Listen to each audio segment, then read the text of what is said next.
So this is the third generation Panamera, which blends performance and comfort like few sedans do in this space, guys. And so if you're in the market looking for an executive luxury sedan with comfort and performance all packaged together, you are in the right place. Do not move an inch, guys. So this is actually the all new Porsche Panamera, which arrived with more powerful engines, sleeker styling, and redesigned interior, guys.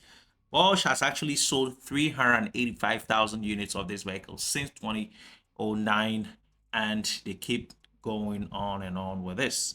So let's go have a look at what Porsche put out here for us and how relevant it is for you if you are in the market looking for an upgrade over the one that happened a couple of years ago. So this third generation Panamera doesn't look all that different from the outgoing model. This guy, right? You do agree. But then that does not mean that this vehicle is unattractive or it's outdated. No, that's not what we are saying. Porsche has actually carefully updated the exterior, keeping the Panamera looking fresh and upmarket, guys. That's exactly what Porsche did with the latest Cayenne and some other latest models they've done. But before I go ahead, let me just give you the dimensions of this vehicle, okay? So overall, this car is a striking machine with plenty of presence here, guys. Now, it measures 198.9 inches in length, and it is nearly 10 inches shorter than a Mercedes S-Class. At least that gives you perspective, okay? 10 inches shorter. And it's almost as wide though at 76.9 inches, while the height is pegged at low slang 56 inches, guys. This is your Panamera. And this time around, Porsche has actually introduced new colors and new wheels, including the optional 21-inch center locking rims that evoke the spirit of the 911 GT3 on the upper models, guys. At the rear, if you go look at that, the Panamera maintains a sloping roofline and two-stage opening mechanism for the retractable spoiler. However, if you take a look at the back end again, the full width LED tail lights are much slimmer, and in combination with a sculpted rear bumper, they give this Panamera the appearance of a family friendly 911 ST, guys. This is the farthest that I'm going to go with the exterior looks of this vehicle. I'm going to jump on what makes it tick, the performance numbers. That is what we want to know. Are there any more relevant changes on this vehicle? Yes, there is. Just hold on.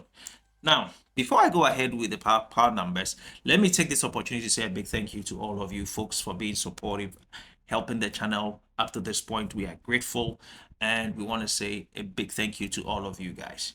Now, let me just go ahead with the power numbers, and all you lovely customers out there will be able to select from an array of capable powertrains. Now, I'm going to give you the first two, which is the Panamera and the Panamera 4. All these two will be available at launch, and these are powered by a turbocharged 2.9 liter V6. These models produce 348 horsepower and 368 pound-feet of torque.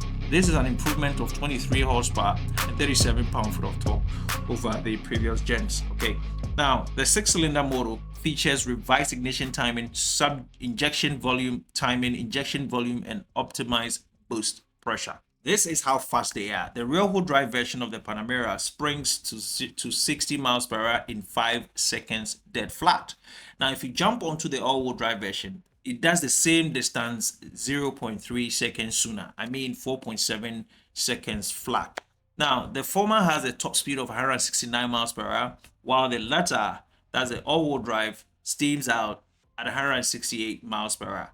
If you fall in that category where you want more power than what this 2.9 liter V6 is giving you, then you have the option to wait for the e-hybrid drivetrains, and the e-hybrid drivetrains boast improved performance and efficiency, and I'm going to put the numbers here. So the Panamera Turbo e-hybrid will be the first to arrive, and that comes with a reworked 4.0 liter twin turbo V8 with 187 horsepower electric motor and a 25.9 kilowatt battery fitted to that. That should combine and give you a heady 670 horsepower and 685 pound-feet of torque, allowing the Turbo E hybrid to dispatch the 0 to 60 miles per hour sprint time in a supercar rivaling 3 seconds dead, guys. That is it. This tops up at 195 miles per hour, and Porsche has actually cleverly integrated the electric motor into the housing of the 8-speed PDK transmission, that notoriously famous transmission, with no need for a separate motor housing, and that has helped them to cut down 11 pounds of fat from the Panamera. This is much lighter compared to the previous generation. Now, we don't have a lot of details on the other models of the e-hybrid, but we expect to have them in the coming months, and so that is a reason for you to subscribe if you haven't, and turn on the notification bell so that as soon as we do updates on the e-hybrid models, you will be one of the first persons to be notified. Now, as standard, the Panamera is actually receiving sophisticated 2-chamber 2-valve air suspension, which is another relevant area for executive sedan customers. This provides a fine blend of comfort and sporty handling, allowing the big Porsche to easily absorb road irregularities and bumps while delivering greater body control in corners, guys. So at this point, let me touch on another very relevant area on this vehicle, which is the air suspension that blends comfort and handling. So the e-hybrid models will be offered with Porsche's active ride system, which improves the comfort and dynamism of the vehicle. Now, the system actually has an electrically operated hydraulic pump that generates a certain volume in the active shock absorbers. When that happens, it builds up pressure between the wheels and the car and countering any jolts generated by the bumps in the road. That's a very clever one for an executive sedan of that size. However, there is also an optional active suspension system that keeps the body of the Panamera flat regardless of what you, the driver, is doing. Now, the wheel loads are actually distributed, improving grip and comfort simultaneously. And Porsche says that the vehicle is always kept leveled, and together with Porsche Active Ride system, leans the car into corners like a motorcycle. The rear wheel steering is something you can also specify, opt for, and that makes the Panamera feel more nimble than its size would actually suggest. And the last one that I want to land on is that the active ride system can raise and lower the ride height, making it easy to get in and out of the car. So your egress and your ingress becomes something that you can actually control. Now, I think I've touched on a lot of relevant areas. Let me wrap this whole thing up with the pricing and availability, as you do take a look at what Porsche is offering you in terms of the aesthetic looks of the exterior design and the aesthetic looks of the interior design. I believe lots of these are self-explanatory and it tells you a lot.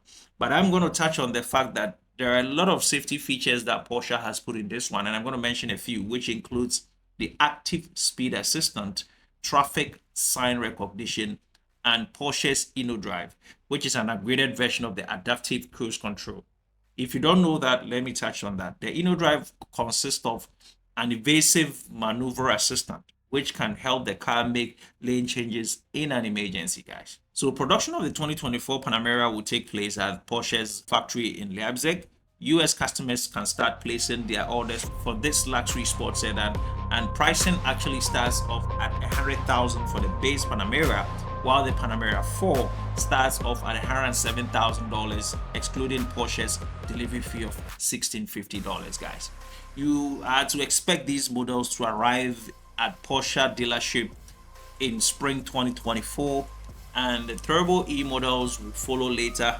We don't have that information yet, but expect that will be more expensive compared to the V6 models, guys. This is the more reason why you need to subscribe if you haven't, and put on the notification bell so that as soon as we update on the existence of the Turbo E hybrid models, you would be updated, and it can help you make an informed decision if you are an executive luxury sedan person. Thank you so much, guys. Have a good, great day, and until we meet same time again. Bye-bye.